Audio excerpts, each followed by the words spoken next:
وذكر فإن الذكرى تنفع المؤمنين.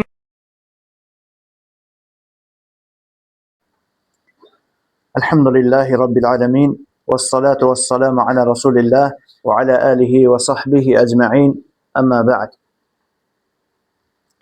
En birinci salamlayıram qardaşlarımı. Esselamu Aleyküm ve Rahmetullahi ve Berekatuhu.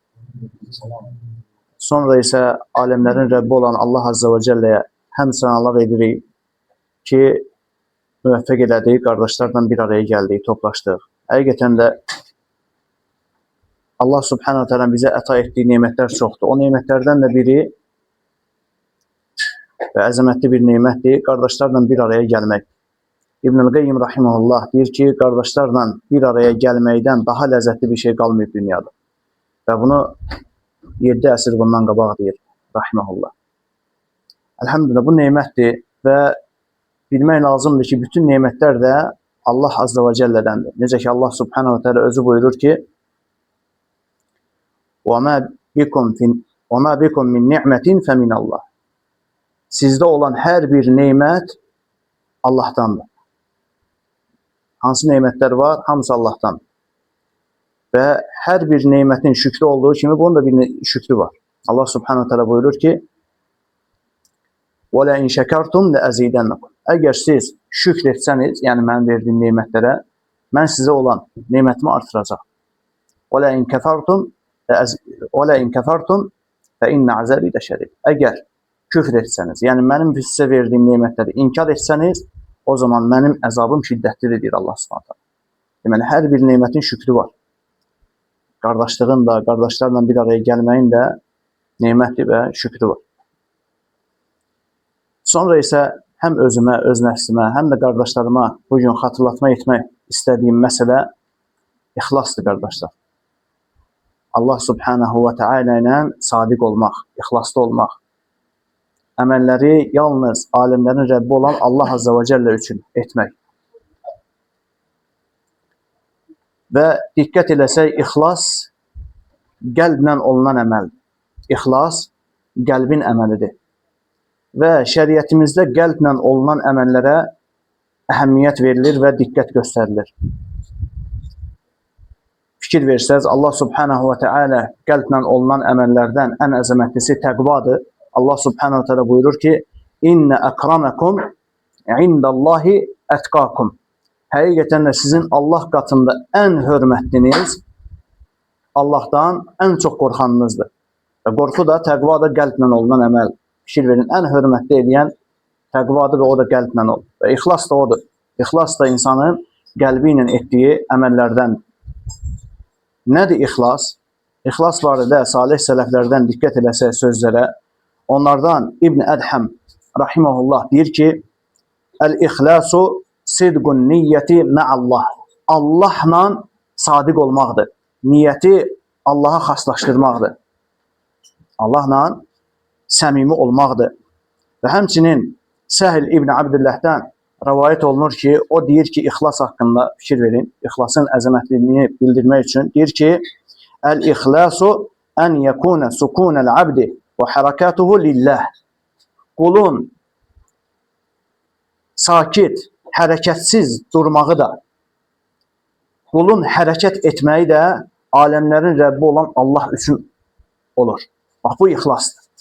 Sən yerində duranda da, hərəkət eləyəndə də, danışanda da, susanda da, bir şeyi tutanda da, onu tutmağı tərk eləyəndə də, hər bir şeyində nədir? Allah Azze ve Celle üçün olur. Həsən Əl-Basri Rahiməhullahdan soruşurlar ki, ey imam, sən necə bu mənzilə çatdın imamlığa? Deyir ki, mən bir şeyə həyatımda diqqət edədim.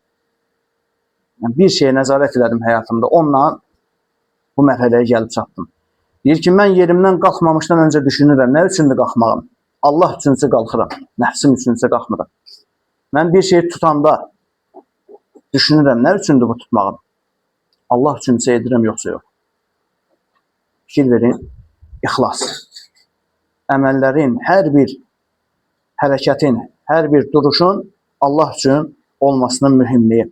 Və Şeyxülislam İbn Teymiyyə Rahiməhullah ixlas haqqında deyir ki, və huvə həqiqətul İslam. İslamın əsli, həqiqəti odur.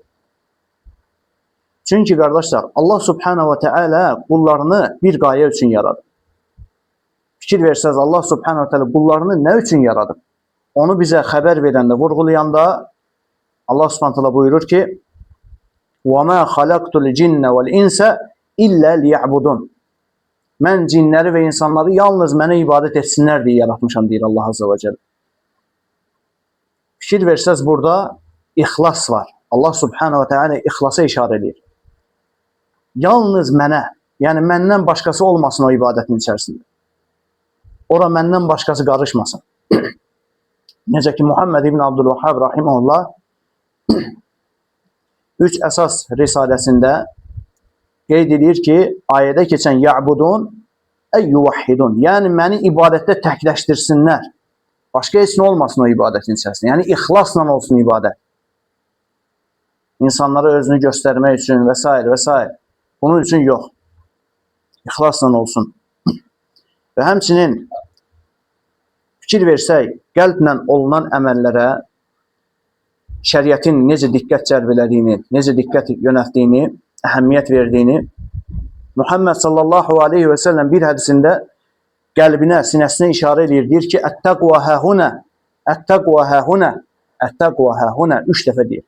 Təqva buradadır, təqva buradadır, təqva buradadır. 3 dəfə təkrarlayır Muhammed sallallahu aleyhi və səlləm. Fikir verin, qəlbin İslamda duruş yerinə, mühümliyinə.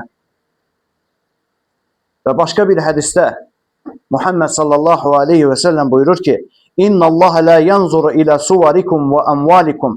Allah sizin zahiri görünüşünüzə və ya sizin mal mülkünüzə baxmaz. Subhanallah. Allah subhanahu və teala'nın qatında heç bir dəyəri yoxdur sənin zahiri görünüşün və ya sənin malın mülkün. Sonra ise buyurur ki Muhammed sallallahu aleyhi ve sellem ve innema yanzuru ila qulubikum ve a'malikum. Allah yalnız qullarının qəlbinə baxar. Qəlbinə baxar və əməllərinə baxar. Və bu hədislər hamısı qəlblə olunan əməllərin nə qədər İslamda mühüm olmasını göstərir. Onlardan da biri ixlasdır, qəlblə olunan əməllərdən. Həmçinin Muhammed sallallahu aleyhi ve sellem qəlb haqqında danışır və deyir ki, Ələ və innə fil cəsədi mudğa. Deyir ki, bədəndə elə bir ət parçası var ki, İzə salahət salahəl cəsədi kulluh. Əgər o ət parçası islah olsa, bütün bədən islah olar. Sonra buyurur ki, və izə fəsədət fəsədəl cəsədi kulluh. Əgər o ət parçası fəsad olarsa, bütün bədən fəsada uğrayar. Sonra isə buyurur ki, Ələ və hiyəl qalbu. Məgər o qəlb deyil. Fikir verin, insanın qəlbi islah olduqda bütün bədəni islah olur. Yaxşı, qəlbi necə islah edəcək? Qəlbin islah olması üçün nə lazımdır şəriətdə? Allah subhanahu wa ta'ala necə öyrədib bizə? Qəlbin islahı üçün lazım olur qulda təqva olsun, Allah qorxusu olsun. İman olsun Allah subhanahu wa ta'ala. Allah subhanahu wa ta'ala qarşı sevgi olsun qulun qəlbində. Resul Muhammed sallallahu aleyhi ve selleme qarşı sevgi olsun. Və Resul Muhammed sallallahu aleyhi ve sellemin sünnəsinə tabiçilik olsun gərək qulun qəlbində. O olmazsa qəlb islah olmur. Qəlb bu şeylərlə islah olur.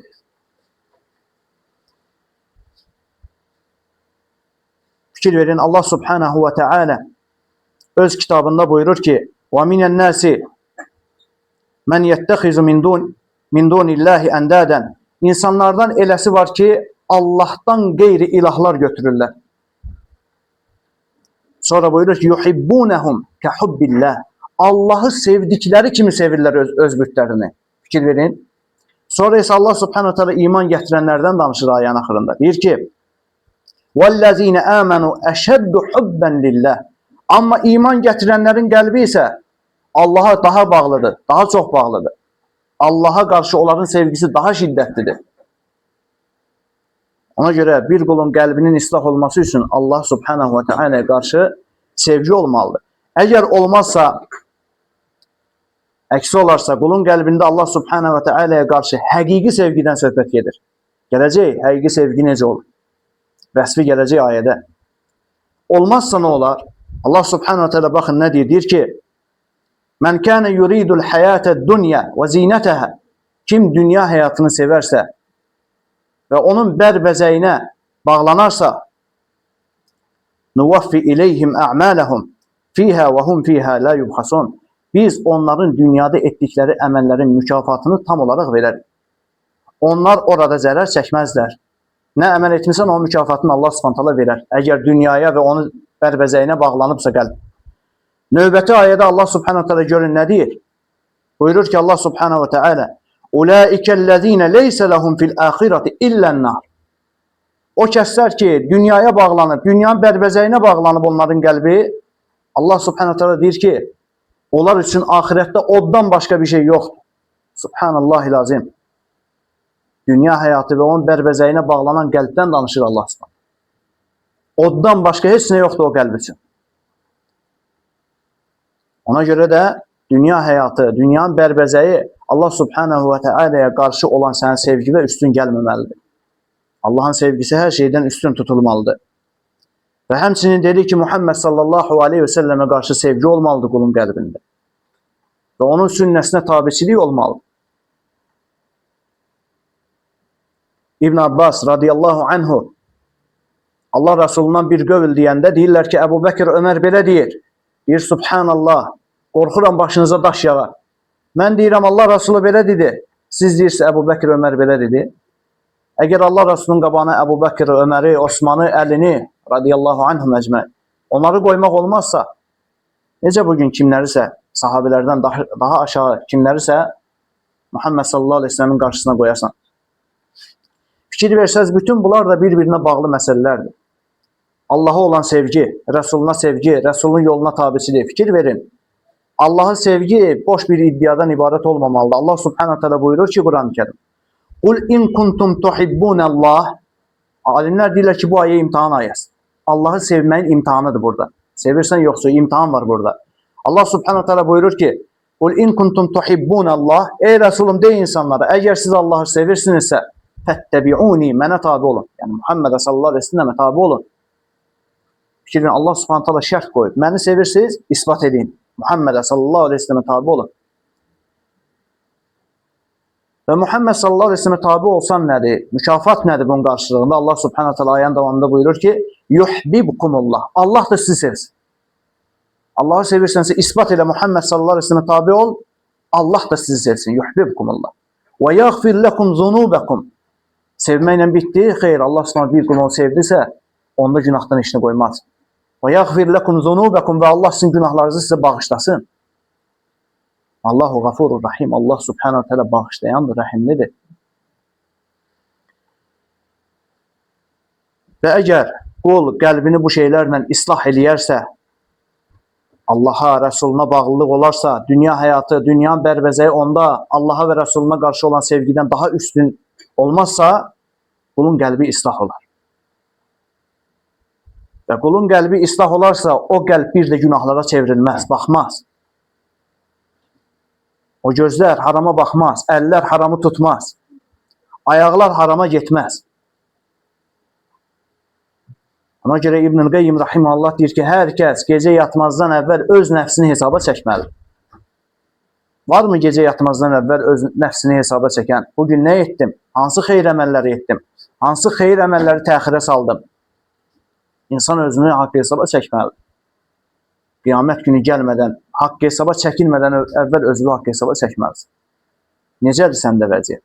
Qəlbdə nədir hal? Baxmalısan. Və həmçinin bütün bunlar olduqdan sonra qəlb Allaha və Resuluna, onun şəriətinə bağlandıqdan sonra qul bilir ki, başa düşür ki Allahın kitabını oxuduqdan sonra Allah gizlini də aşkarı da bilir.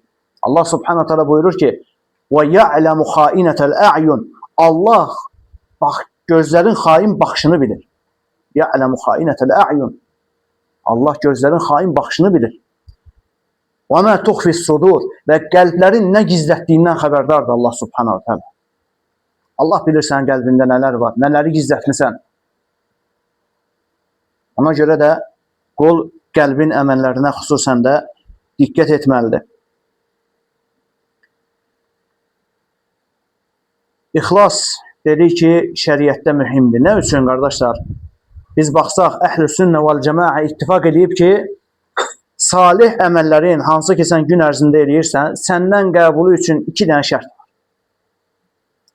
O 2 şərt səndə olmazsa, gecə gündüz alnını səcdədən qaldırmasan belə Allah Subhanahu taala səndən ibadəti qəbul eləməz. 2 şərt var. Onlardan birincisi ixlas, əməlin yalnız Allah Subhanahu taala razılığı üçün olması. İkincisi mütabəətir Rasul. Muhammed sallallahu aleyhi ve sellemin sünnəsinə müvafiq olmalıdır sənin əməlin. Ona görə də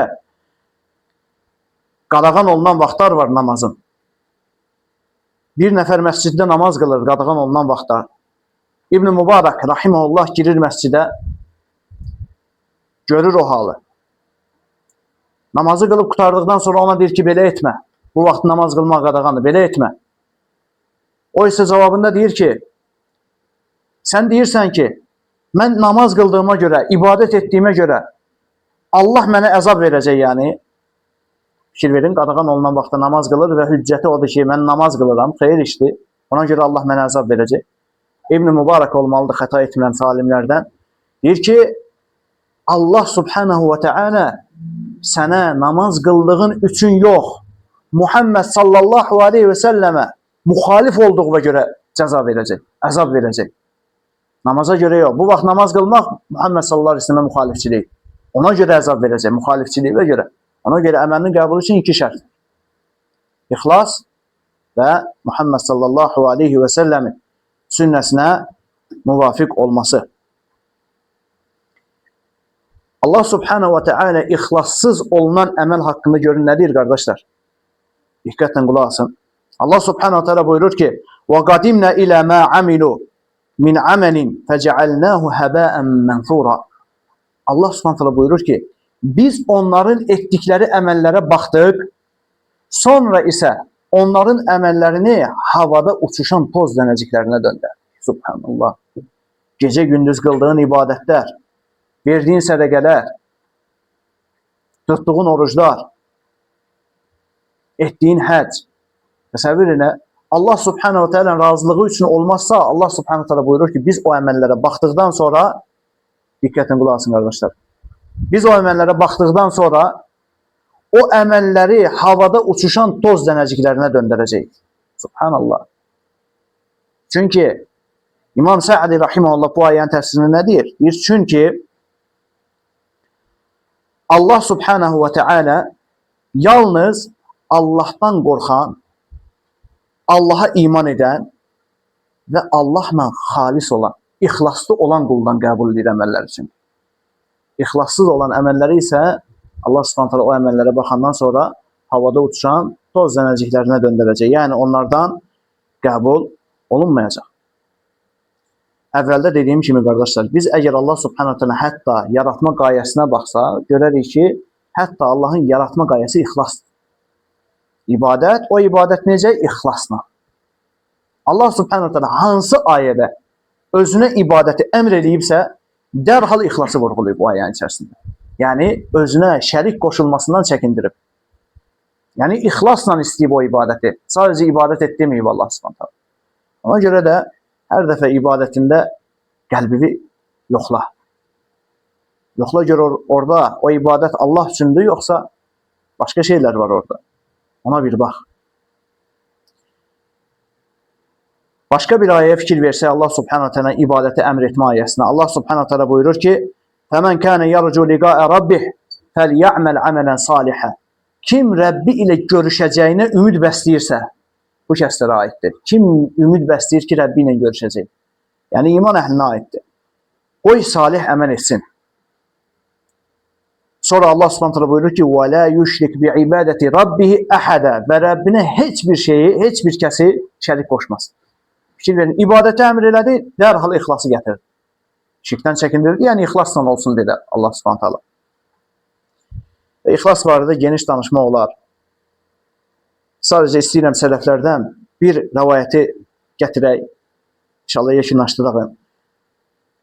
Rəvayətdə gəlir ki, Ömər ibn Xattab radiyallahu anhu Əbu Musa Əl-Əşəriyə sahabədir, məktub yazır. Fikir verin məktubunda nə deyir? Nəyi nəsihət edir? Nəyi tövsiyə edir? Deyir ki, Ömər ibn Xattab radiyallahu anh digər sahabəyə nəsihət edir məktubunda. Deyir ki, mən xalusat niyyətəhu kəfəhullahu təalə mə beynəhu və beynən nəs. Kim niyyətini Allah üçün eləyərsə, gördüyü işlərdə niyyətini Allah üçün eləyərsə, insanların qınağından qorxmadan və s. Allah üçün eləyərsə, Allah onunla insanların arasında baş verən şeylərdə ona kifayətdir. Allah onu qoruyar. Allah bəsdir ona. İnsanlardan ona nə gəlir gəlsin. Əgər o niyyəti ixlassızsa, Allah ona bəs edər deyir. Son olaraq bir rəvayəti daha oxuyağın. Deyir ki, ixlasın qardaşlar nə qədər çətin olması haqqında son bir rəvayəti oxuyağın. Sufyan əs-Savridən. Fikir verin, böyük imam, alim, İxlas barəsində deyir ki, mə aləcdu şeyən əşəddu aleyyə min niyyəti. Həyatımda niyyətimdən daha çətin heç bir şey islah edə bilmədim. Yəni, islah etdiyim ən çətin şey niyyətim oldu, deyir rahiməhullah. Fikir verin, islah etdiyim ən çətin şey niyyətim idi. Bəzi alimlər deyir ki, niyyətimi 30 il çalışdım, sonra islah edə bildim. Niyyəti islah eləmək, ixlaslı eləmək çətindir, onun üçün çalışmaq lazımdır. İbn-i Qeyyim rahiməhullahın dediyi kimi, qul öz nəfsini daim hesaba çəkməlidir.